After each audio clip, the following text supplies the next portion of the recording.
Tonight on NewsWatch, State of the Union. As he begins his second term, President Obama gets ready to lay out a new agenda. Plus, nuclear bombshell.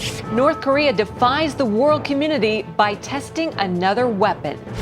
And legalized marijuana. In 2012, Colorado lifted the ban on pot. Now some are asking, will the state go up in smoke? All this and more tonight on NewsWatch. A new term means a new agenda for President Barack Obama. Good evening. I'm Mark Martin. And I'm Wendy Griffith. President Obama delivers the first State of the Union address of his second term tonight. He has an ambitious agenda, and we'll learn more about how he plans to achieve it. White House correspondent Jennifer Wishon has a preview. In his inaugural address, the president painted broad strokes of his vision for his second term. Tonight, he's offering details. His most urgent call will be for Congress to avert the so-called sequester, those automatic deep spending cuts to the military and other federal programs set to take effect in a few weeks. While the first days of the president's second term have been dominated by his plans to reform immigration and reduce gun violence, the national unemployment rate continues to hover around 8%.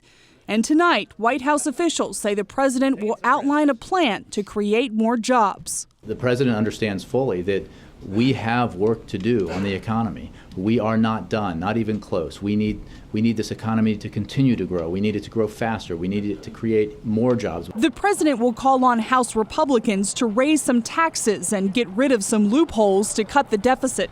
He's also expected to expand on his plan to address climate change. Instead of doing battle with Congress by himself, expect the president to use his bully pulpit to try to rally Americans to pressure Congress, using campaign-style events and a tool he's mastered, social media. There we go. My tweet has been posted. That's what I'm talking about. 100 people who follow the president on social media have been invited to the White House to watch the speech and asked to take part in a special online panel afterwards.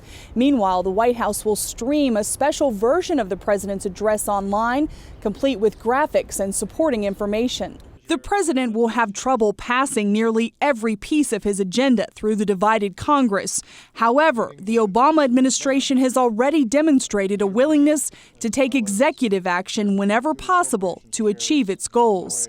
Jennifer Wishon, CBN News, the White House. Thanks, Jennifer. Florida Senator Marco Rubio will deliver the Republican response to the president's State of the Union address tonight. CBN News is interviewing Senator Rubio after his remarks, and we'll have his thoughts on the president's proposals tomorrow on the 700 Club. Joining us now from our Washington bureau is CBN congressional correspondent John Jessup. John, Florida Senator Marco Rubio will offer the Republican response, like Wendy said, to the president's speech tonight. What is he going to talk about? You know, Mark, I don't think it's so much about what he says as it is what he symbolizes. You know, Marco Rubio is the son of Cuban immigrants, and he is seen as what some have called the savior of the Republican Party. And really, what Republicans are hoping is that he can perhaps bridge the gap with a segment of society that has really gone away from Republicans in the last two cycles. So given his credentials, given his background working on immigration reform, you will hear him talk about immigration reform, but his aides say he'll spend a lot more time painting and promoting broad strokes about Republican ideas, Republican values like lower taxes, building the economy and decrease spending, really ideas that Republicans will say will benefit everyone. Kentucky Senator Rand Paul will deliver the Tea Party response to the president's speech. Why does the Tea Party feel it's necessary to give its own response? Well, you know, this isn't the first time the Tea Party has done this. This is actually the third response that the Tea Party will have for the State of the Union. And the Tea Party has always made the case that it is its own independent movement, and they want to make sure that their voices are heard. You know, this is kind of like the political equivalent of the Super Bowl, so they want to make sure that their voices are heard tonight. So they've chosen Rand Paul, a Tea Party favorite and a Tea Party leader who will give alternative emphasis on ideas that are important to the Tea Party, like a balanced budget and perhaps not giving foreign aid to countries that aren't as friendly to us as they've been in the past. How deep is the divide between the Tea Party and the traditional GOP, John? And would you say the Democrats are going to exploit that to pursue their agenda? Well, there is a rift between the Tea Party and Republicans, and we've seen that really in the recent kerfuffle between Karl Rove's Political Action Committee and the counter effort by the Tea Party. But, you know, I think definitely Democrats want to seize on that. But internally, when you hear from segments within the Tea Party and also within the Republican establishment, both will say that things are really kind of overblown. Rand Paul recently told a Kentucky paper that really he doesn't see that this alternative voice or this alternative response being divisive at all. It's just an extra voice. And David Brody, our colleague, recently spoke with someone from Karl Rove's outfit who said, really, this is all overblown. So I think, in a sense, yes, there are issues, but at the end of the day, they're going to merge because these two different movements really have the same objective. All right, John Jessup, thanks for joining us and staying on top of it. Thank you, Mark. Stay tuned to CBNNews.com for live coverage of the State of the Union tonight. We'll be live streaming the speech, and White House correspondent Jennifer Wishon will post comments to her blog. A source familiar with tonight's State of the Union address says the president will announce further troop withdrawal from Afghanistan. Nearly half the forces in the country could return home within a year of today. That translates into 34,000 troops. The decision marks the next phase in President Obama's plan to end the Afghanistan war by the end of 2014. Political gridlock in Washington is affecting the readiness of America's military. That's what top military brass told a Senate panel today. Under the so-called sequester scheduled to go into effect March 1st, the Pentagon faces $46 billion in budget cuts. That's on top of nearly $500 billion in cuts already in place. Another problem, there's no budget in place for the current fiscal year. The cloud of uncertainty hanging over our nation's defense affairs is already having lasting and irreversible effects. Today, the global environment is the most uncertain I've seen in my 36 years of service. It is unpredictable and dynamic. We simply don't know when we will have to deploy soldiers to fight again. The signal we are sending, frankly, to the Iranians is don't worry, this aircraft carrier is not coming. Defense cuts can be avoided if Congress and the president agree on a plan to trim the deficit by more than $1 trillion over the next 10 years. The Senate Armed Services Committee pushed forward today with its vote on controversial Defense Secretary nominee Chuck Hagel. They did it despite Republican demands for more financial information on Hagel. Hagel faces charges he's received compensation from foreign governments and from an organization called the Friends of Hamas. Former Arkansas Governor Mike Huckabee told reporters in Jerusalem Monday that Hagel needs to clear up the rumors. Because that rumor, if not true, has to be dispelled. If true, it absolutely disqualifies him for any consideration, even so much as to be a gatekeeper at a national park, much less the defense secretary. The next defense secretary will face many tests, including a belligerent North Korea. Hours after conducting a nuclear test today, the communist nation is threatening a stronger response. Experts say Tuesday's early morning detonation was twice as powerful as the last test in 2009. The United Nations immediately condemned Pyongyang's actions.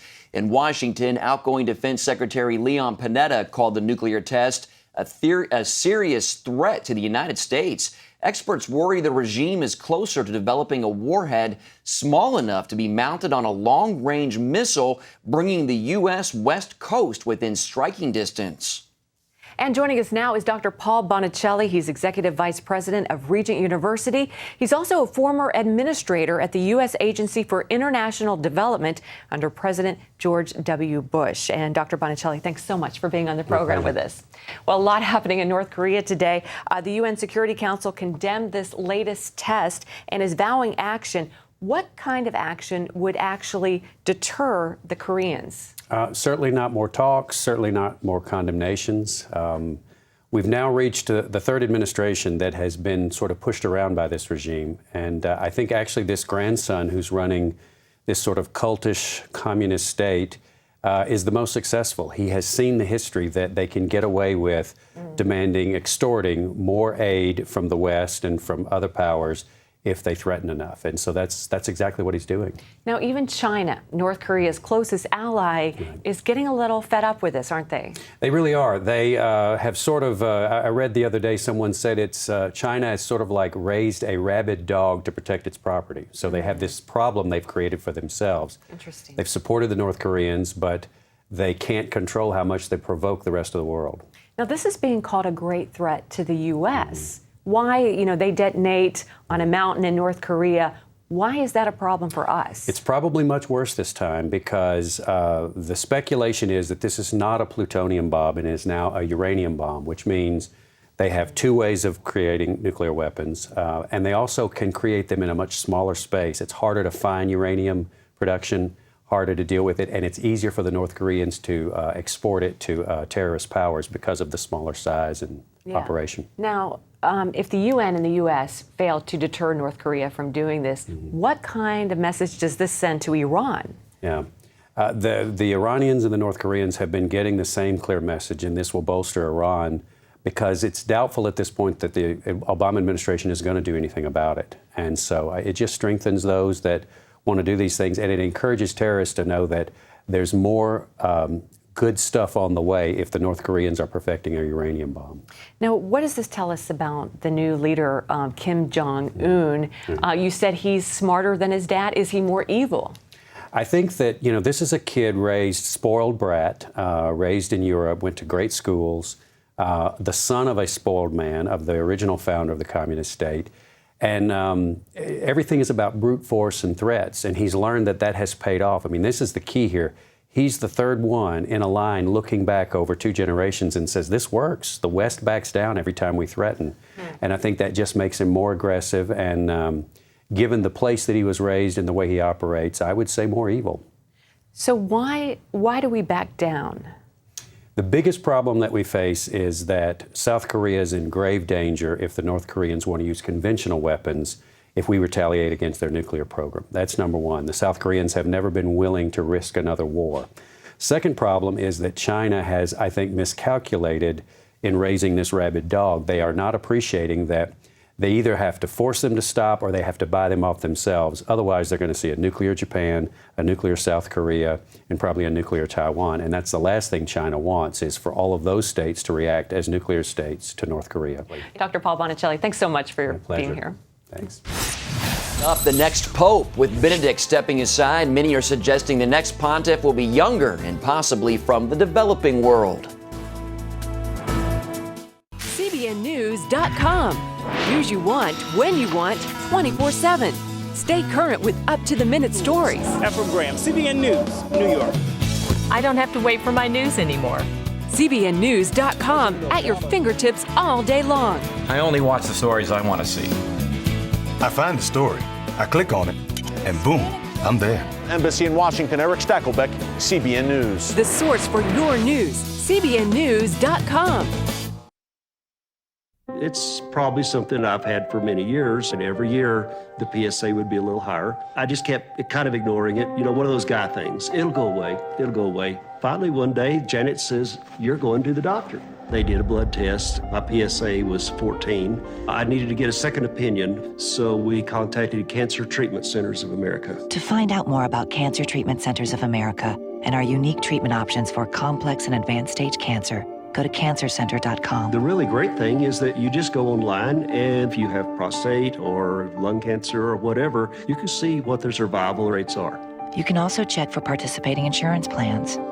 Cancer Treatment Centers of America is different. You feel it the moment you call or walk into one of our hospitals. It's state-of-the-art medicine, unique treatment options, and a level of compassion that cannot be copied. Why? Our people. People who give you not only their expertise, but their humanity, and the most thoughtful, well-organized, patient-centered care you'll find anywhere. Cancer Treatment Centers of America go way beyond what normal hospitals do. I knew that they had the technology to take care of my cancer. It's a device called Calypso. Calypso is GPS for the prostate. We're able to get 4-dimensional real-time tracking of prostate movement during radiation treatment. It eliminates a lot of my side effects. It makes sense. It just makes sense. I own a deli. I'm back at work. My customers come in and say, gosh, you look good. And some of them say I look better now than I did before I left. I didn't expect to learn a lesson about how to treat people by being in a hospital. You can tell when somebody really cares. Every minute counts when you're fighting complex or advanced stage cancer. So please call or visit cancercenter.com today. Appointments are available now. Cancer Treatment Centers of America. Care that never quits. Catholics across the globe are guessing who the College of Cardinals will pick to be their next leader. Many say they want to see someone younger leading their church, and that's not the only change they're hoping for. The Vatican will hold a conclave before Easter to elect a new pope. Around 115 cardinals will vote to decide who will lead the world's 1 billion Roman Catholics. The cardinals are going to have to weigh experience and the need for a certain level of energy. Contenders include Cardinal Angelo Scola, Archbishop of Milan, and Cardinal Marc Woolley, the Canadian head of the Vatican's Office for Bishops. There's also Cardinal Peter Turkson of Ghana. Arguments for a pope from the Third World are expected, given that half of all Catholics now live in the global South. I think it's quite likely, and I've been watching as I guess everybody has this morning, and I guess the forerunner is the Cardinal from Ghana. It's very likely, and it will be a great and very important move to make. Long shots include Cardinal Timothy Dolan of New York. Dolan is popular and supports the Pope's conservative stance. However, being from a world superpower could hurt his chances. Several names are surfacing from Asia, Africa, and Latin America, including Cardinal Leonardo Sandri of Argentina. It's the first time in 6 centuries that the Cardinals will choose a pope while the previous one is still alive. Benedict's resignation shocked the world. The 85-year-old pontiff has slowed down significantly in recent years, but the Vatican stressed that no specific medical condition prompted this decision. He certainly slowed down a bit. You can tell it. You can tell he had trouble negotiating steps. He started using the cane several months ago. In his announcement, the Pope said, quote, "I have had to recognize my incapacity to adequately fulfill the ministry entrusted to me." The Vatican is acknowledging for the first time that Pope Benedict has had a pacemaker for several years. A federal judge has struck down an Arizona law that blocked Medicare funding from being used at Planned Parenthood abortion clinics. Judge Neil Wake said the law banned the use of Medicare dollars for general health services provided at abortion clinics. He ruled that it violates a patient's right to use the funding wherever they choose. But Marjorie Dansfelser of the Susan B. Anthony list stated, Judge Wake's ruling thwarts the will of Arizona taxpayers to stop funding big abortion business such as Planned Parenthood. As a result, funds will be reduced for agencies that provide whole women's health care. A federal appeals court recently struck down a similar law in Indiana. We'll be right back. An amazing offer that can change the way you hear. I'm sorry, I didn't hear you. Can you repeat that? Frustrated with your hearing? What did he say? Well, hear better now. Introducing the fully rechargeable MSA 30X, a revolutionary device that features the latest microsound amplification technology that can barely be seen. Independently tested to help you hear up to 30 times better. It turns ordinary hearing into extraordinary hearing. MSA 30X works by capturing and amplifying sound waves, yet its lightweight ergoacoustic design is discreet. It form-fits in and around either ear. I forget I'm even wearing it. And MSA 30X is powerful. Hear clearly in restaurants. Never miss another word on TV or at the movies. My wife complains that I have the volume up on the TV too loud. And I didn't want to be in the same room with them. Now I can hear everything clearly. Simply adjust the volume as you desire. Other units use so many batteries and they're difficult to change. But the MSA 30X is completely rechargeable. Simply plug it into the wall. I tried other devices that had batteries, but they were always such a pain to change and so costly. But this is rechargeable, so I figure I save hundreds a year. Bulky sound amplifiers can cost hundreds, but try MSA 30X for just $59.95 and we'll include a cleaning brush and 5 comfort tips. But wait, in this special TV offer, we'll cut the price in half. Now you can hear up to 30 times better for just $29.95. But there's even more. We'll double the offer free. Just pay additional processing and handling. Wear them both or give one to a loved one. Did you hear that? That's 2 MSA 30Xs for just $29.95. The MSA 30X Hear Better Now offer. Get get 2 for just $29.95. All I could say is just try it. It could change your life. To order the MSA 30X sound amplifier, call 1-800-535-0654. That's 1-800-535-0654. Or you can go to MSA30X.com. Call or go online now. Welcome back. The legalization of marijuana in Colorado and Washington could lead other states to push for pot-friendly laws. If that happens, there's concern about its impact on young people who are more likely than adults to try marijuana.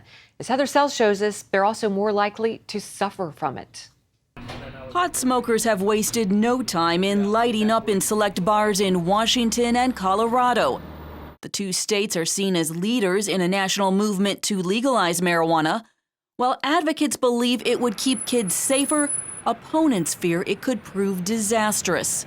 Although marijuana is now legal in Colorado for those over 21, many believe that those under 21 will be able to access it more easily. And that's a concern because health-wise, marijuana poses a far greater threat for teens. Some people think that marijuana is just psychologically addictive, not physically addictive. It's just a soft drug, something like that. But I can tell you from personal experience that these kids who come to see us are dropping out of life. Psychiatrist Christian Thurstone directs one of Colorado's largest clinics for treating youth substance abuse. He's seen firsthand what the research shows, that 1 in 6 kids who try marijuana before age 18 become addicted. And lots of kids are trying. 2/3 of new marijuana users each year are under 18. The worst part, their brains are significantly more vulnerable to the drug. It's a time of enormous brain development. The very receptor that marijuana binds to in the brain is the receptor that helps control this brain development. That means these young users can lose as many as 8 IQ points. They're 4 times more likely to do poorly in school and twice as likely to have a car accident. Colorado educators point to a possible link between the 2009 legalization of so-called medical marijuana and increased trouble in school. When medical marijuana dispensaries began popping up across the state, drug-related school suspensions and expulsions also spiked. But those who support legalization argue student use has gone down since 2009. They believe that regulation is the best way to protect kids. Illegal marijuana dealers are not asking for proof of age. By taking it, putting it behind a counter, having really strict rules on selling to minors, we can better keep it out of their hands. Tvert's organization, the Marijuana Policy Project, helped pay for and organize the Colorado and Washington legalization campaigns. It's now targeting 14 other states, but a new national organization is saying not so fast. Why introduce another legal substance when we're already having a hard time with our currently legal ones? Dr. Kevin Sabet advised both Presidents Bush and Obama on the drug problem. And although he agrees that our country is far too quick to criminalize marijuana users, he's not convinced that legalization is the answer. The problem with it really is that it increases the permissiveness of a drug and it increases social acceptance. Sabet is teaming up with Thurstone and 2 big names, former Congressman Patrick Kennedy, son of Ted Kennedy, and conservative writer David Frum. Their organization, Smart Approaches to Marijuana, or SAM, believes that legalization supporters have downplayed the risks of smoking pot. This is not your Woodstock weed, This is the marijuana that's much more harmful now in terms of its THC content. But kids seem to have missed that message. I don't think it's harmful at all. And why don't you think it's dangerous? Because it's a plant and you smoke it and it just gets you high. I think one of the reasons kids think it's okay is that so-called medical marijuana has softened attitudes, and people think, well, it's a medicine. Thurstone also notes that much of this new research hasn't reached the public. In the meantime, there's a fear that big tobacco companies will get into the marijuana business and target youth, just like they did with cigarettes. Churches in Colorado are figuring out how to work with teens as the situation unfolds. Anytime any drug becomes more readily available, we need to talk about it. Brady Boyd is senior pastor at New Life, a mega church in Colorado Springs. He says believers there are concerned about just how legalization will play out, but he says they shouldn't miss the deeper issue. And so we're talking internally about why are people so willing to medicate themselves? What pain are they running from? What are the issues that they are struggling with that causes them to go to things like marijuana? No one knows just how Colorado will shape its regulations or how available marijuana will be starting next year.